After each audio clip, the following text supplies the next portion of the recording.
Election commission of India CEO অফিসে আসলাম আমরা অল ইন্ডিয়া সেকুলার ফ্রন্ট পার্টির পক্ষ থেকে।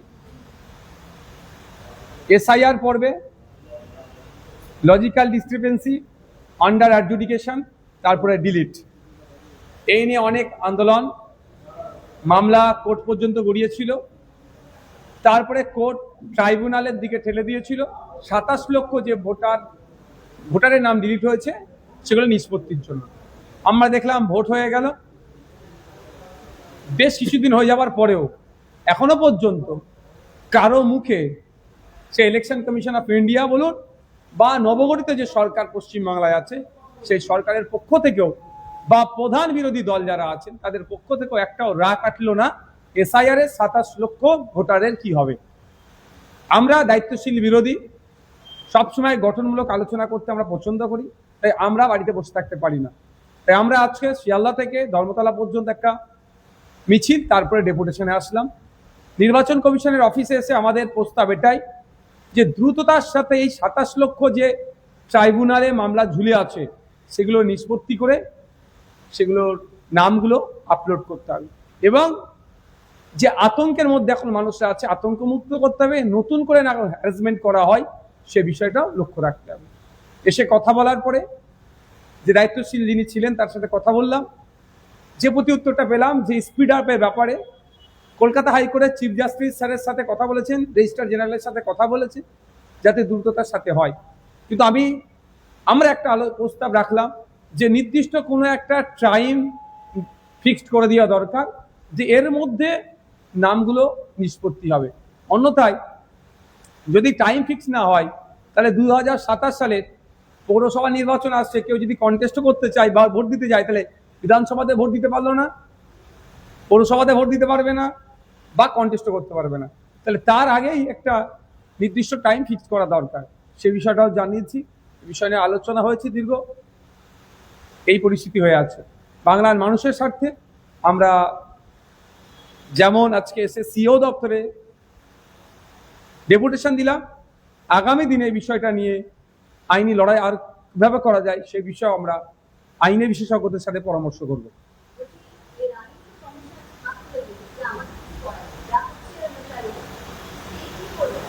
সেই প্রসঙ্গটাই বলছি যে একদম যে পাশ কাটিয়ে চলে যেতে পারে না। নির্বাচন কমিশনের কাজটা হচ্ছে ভোটার সংক্রান্ত। নির্বাচন কমিশনের কাজ নয় কোনো বিল্ডিং তৈরি করা, হসপিটালে ডক্টর দেওয়া, স্কুলে টিচার নিয়োগ করা, এটা কাজ নয়। ভোট আর ভোটার সংক্রান্ত।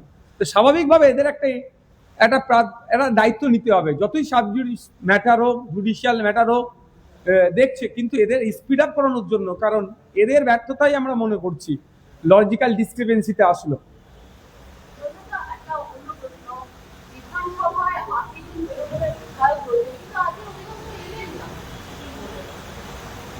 দেখুন, আপনারা যারা ভোট দিয়েছেন ভোটারদের হাতের আঙুল থেকে এখনো কালি মোছেনি।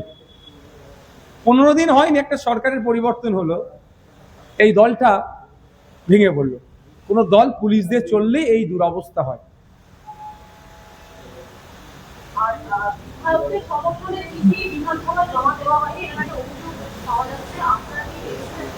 কি বিষয়ে?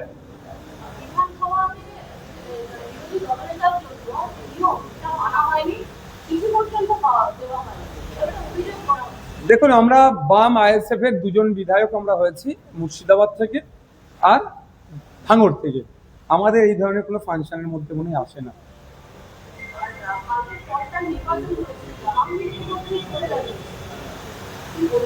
দেখুন, এই সরে দাঁড়ানোর পিছনে একাধিক ইকুয়েশন আছে। স্বেচ্ছায় তিনি বলছেন সরে দাঁড়াচ্ছে, আমাদের মনে হয় স্বেচ্ছায় হতে পারে, অথবা বিজেপিকে গ্রিন সিগন্যাল দিল যে আমি তোমাদেরই লোক, ঠিক সময় তোমাদেরকে মাঠটা ছেড়ে দিলাম। অর্থাৎ বিগত দিনে বর্তমান যিনি চিফ মিনিস্টার আছেন আমাদের রাজ্যের, তিনি বেশ কয়েকজনকে জেলের ভাত খাওয়াবার বা অনেক কথা বলতেন, তার মধ্যে জাহাঙ্গীর সাহেবের নাম বারবার নিতেন, তাহলে ওটার হাত থেকে বাঁচার জন্য হতে পারে। তৃতীয়ত, তৃণমূল কংগ্রেস এই যেভাবে বিপর্যয় হয়েছে, যেভাবে পরাজিত হয়েছে, নতুন করে ঘুরে দাঁড়ানোর চেষ্টা করলেও এই ফলতার ইলেকশনে আবার মুখ থুবড়ে পড়বে, তারা ভালো করে জানেন। 4-5 নম্বরে তারা গিয়ে দাঁড়াবে, ফলে তাদের পার্টির একটা আবার নতুন করে সুনাম ক্ষুণ্ণ হবে। সেই জন্য দায়টা জাহাঙ্গীরের নামে চাপিয়ে ইন্টারনাল সেটিং করেছে জাহাঙ্গীর সাহেবের সাথে যে তুমি এটা বলে দাও, আমরা অফিসিয়ালি বলবো এটা পার্টি কোনো দায়ভার নিচ্ছে না, পার্টির ইমেজে যে ধাক্কাটা লাগতো তোমার নামের ওপর দিয়ে চলে যাবে। এটা হতে পারে ইন্টারনাল সেটিং।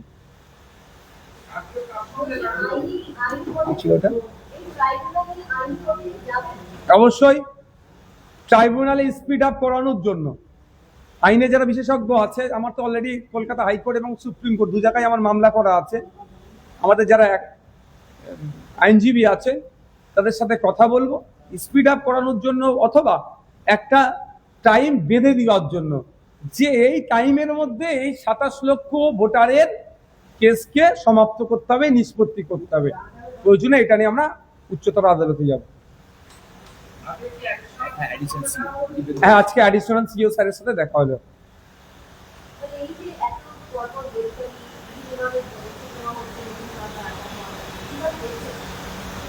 দেখুন, আমরা সবসময় পজিটিভ কাজ হলে সেটাকে আমরা স্বাগত জানাবো, সাধুবাদ জানাবো।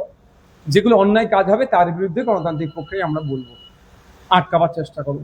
যারা অন্যায় করেছে, খুন করেছে, তোলাবাজি করেছে, তাদের বিরুদ্ধে পুলিশ স্ট্রিক্ট ব্যবস্থা নেবে, এটাকে অবশ্যই সাধুবাদ জানাবো।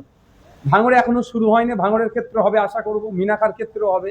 যেভাবে 2021 থেকে 2026-এর রেজাল্টের দিন পর্যন্ত আক্রান্ত হয়েছি আমরা, তাদের বিরুদ্ধে ব্যবস্থা নেবে এটা আশা করব। আর যে অনৈতিক কাজ করেছে, তিল জলাতে তপসিয়ায় ইল্লিগাল কনস্ট্রাকশনের, তথাকথিত ইল্লিগাল কনস্ট্রাকশন ভাঙার জন্য ইল্লিগাল ওয়েতে গিয়েছিল, সেটাকেও আমরা বিকাশ রঞ্জন ভট্টাচার্য স্যারের সহযোগিতায় আইনের মাধ্যমে স্টে করিয়ে দিয়েছি। প্রথমেই বুল্ডোজার চলেছে, প্রথম বুল্ডোজারকে আমরা আটকেছি। অন্যায় কাজ যেটা হবে তার বিরোধিতা করব। হকার উচ্ছে যেভাবে অনৈতিকভাবে হচ্ছে তার চরম বিরোধিতা করছি। পুনর্বাসন ছাড়া কোনোভাবেই কোনো হকারদেরকে উচ্ছেদ করা যাবে না, যেটা আমাদের ডিমান্ড না, এটা সব মানুষেরই ডিমান্ড।